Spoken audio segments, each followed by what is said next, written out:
एक सुंदर नगर नाम का गांव था।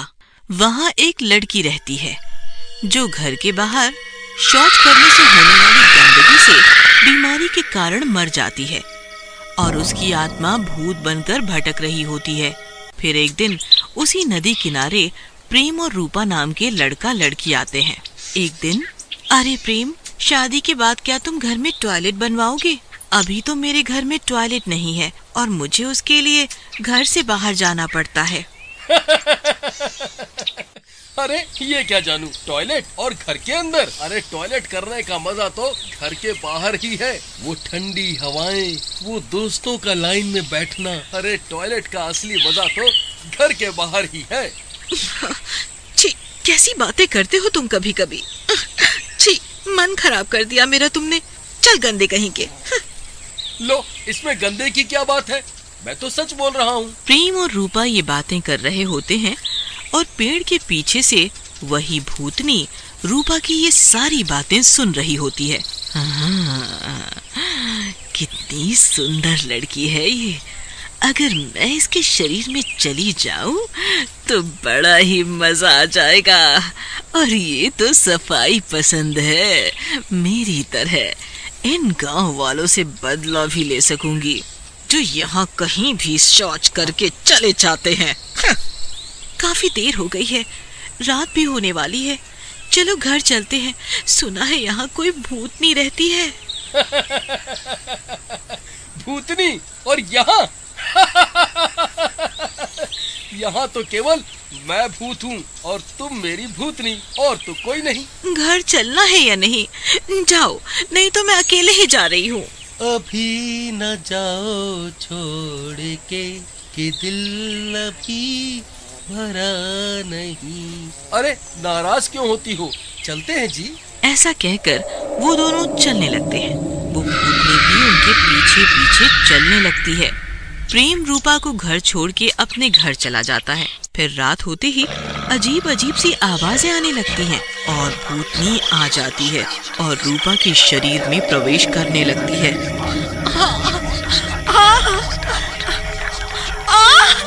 कौन है जो मेरे शरीर में घुस रहा है? बहुत दर्द हो रहा है।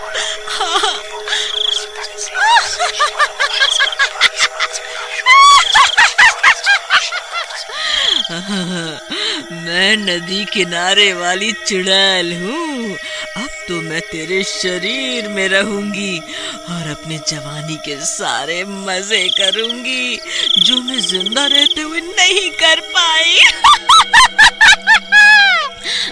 अरे लेकिन मैं ही क्यों? गांव में तो और भी लड़कियां हैं। मुझे छोड़ दो, मुझे छोड़ दो।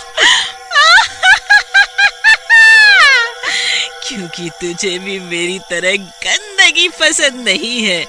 मेरी मौत का कारण भी ये गंदगी ही थी, इसलिए मैं अब तेरे शरीर में रहूंगी और जितने लोग नदी किनारे आकर गंदगी मचाते हैं उन सब से बदला लूंगी।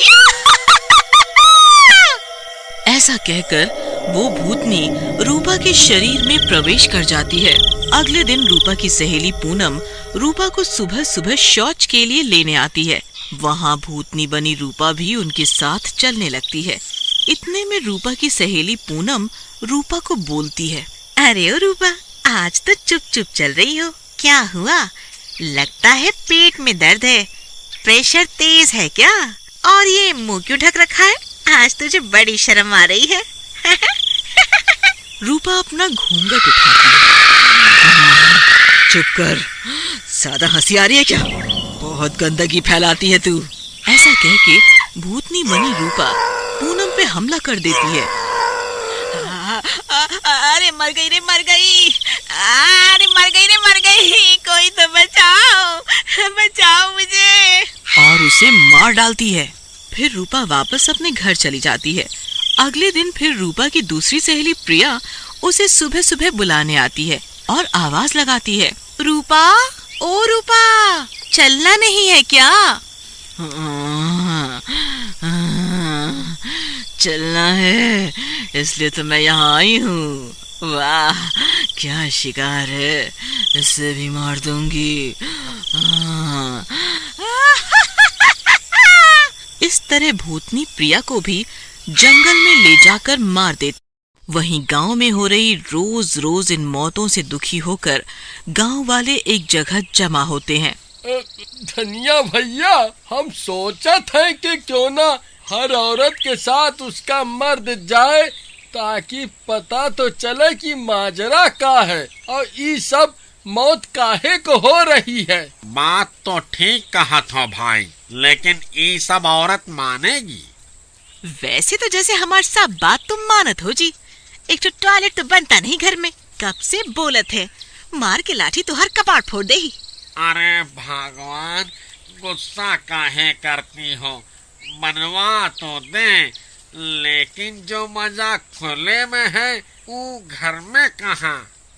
अरे तेरा नास मिटे, तभी तो मैं तुझसे बात नहीं करती। चाहे कोई तुम्हारी औरत को मार डाले, लेकिन तुझे तो खुले में ही जाना है, शर्म तो आती ना है।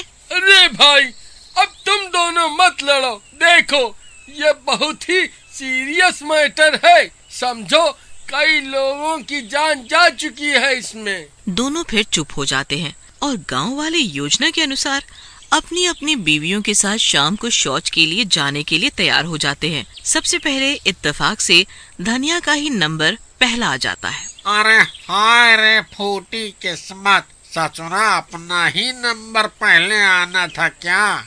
अब इस शेरनी के साथ अकेले जाना पड़ेगा, वो भी जंगल।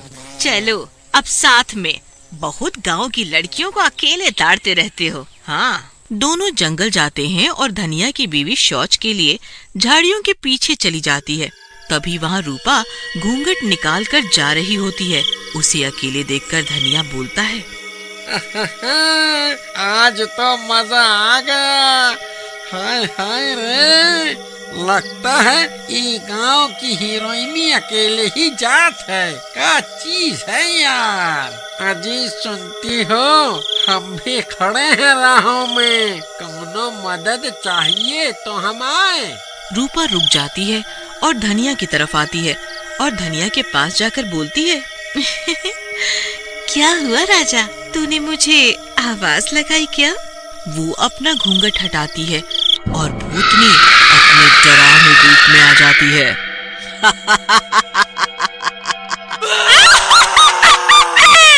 अरे मर गया रे, ये रूपा से भूतनी कैसे बन गई?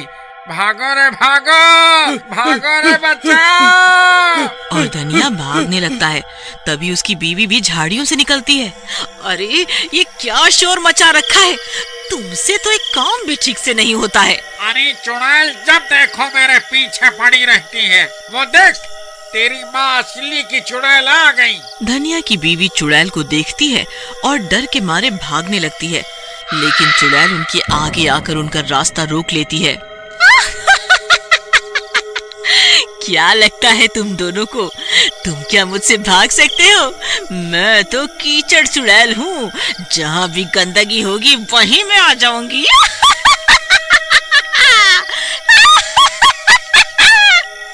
अरे चुड़ैल दीदी, मेरे पीछे क्यों पड़ी हो? मारना है तो इस निकम्मे को मारो, कुछ काम नहीं करता और एक एक महीने नहाता नहीं है। चुप कर चुड़ैल, एक तो तेरे सारे खर्चे उठा उठा कर मैं 100 किलो से 50 किलो का रह गया हूँ और तू मुझे ही मरवाना चाहती है। अरे चुप करो तुम दोनों, तुम्हारे इस ड्रामे से मैं दुखी हो गई। ऐसा करती हूँ, तुम दोनों की ही जान ले लेती हूँ। हाँ। जैसे ही चुड़ैल उनको मारने के लिए आती है, उनका पीछा करते करते गांव वाले आ जाते हैं और चुड़ैल को देख के घबरा जाते हैं। अरे बाप रे, ये तो चुड़ैल है, लगता है यही सब गांव वालों को मार रही थी।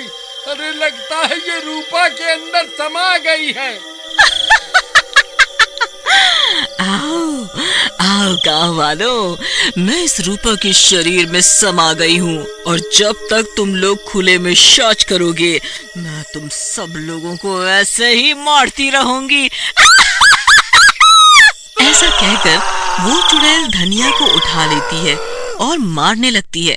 तभी एक गांव वाला अपने पास से गंगा जल उस चुड़ैल के ऊपर डाल देता है, जिससे वो चुड़ैल जलने लगती है। अरे रे रे रे, मर गई रे, अरे मर गई रे, ये क्या तूने डाल दिया, ये तूने क्या किया, बहुत दर्द हो रहा है, लेकिन तू क्या समझता है मैं मर जाऊंगी? मैं दोबारा किसी के शरीर में प्रवेश कर जाऊंगी। जब तक तुम लोग गंदगी फैलाओगे और खुले में शौच करोगे, मैं मर नहीं सकती। मैं मर नहीं सकती। अरे भाइयों, इस चुड़ैल को भगाने का एक ही तरीका है, इस गंगा जल को नदी में डाल देते हैं और रूपा को भी, उससे साफ और क्या होगा। हाँ हाँ भाइयों, ठीक है। सभी गांव वाले रूपा को मिल के उठा लेते हैं और नदी में फेंक देते हैं। नदी में गिरते ही भूतनी बाहर निकल जाती है और रूपा आजाद हो जाती है। अभी तो जा रही हूँ, लेकिन अगर तुम गांव वालों ने गंदगी फैलाई या खुले में शौच किया तो मैं फिर आऊंगी। सुन लिया, मैं फिर आऊंगी। उधर रूपा को भी होश आ जाता है। देखा, एक भूतनी को भी सफाई का महत्व पता है, हाँ, लेकिन तुमको नहीं। अरे मेरी जान, मैं आज ही घर में शौचालय बनवाऊंगा और तुझे भी बाहर नहीं जाने दूंगा।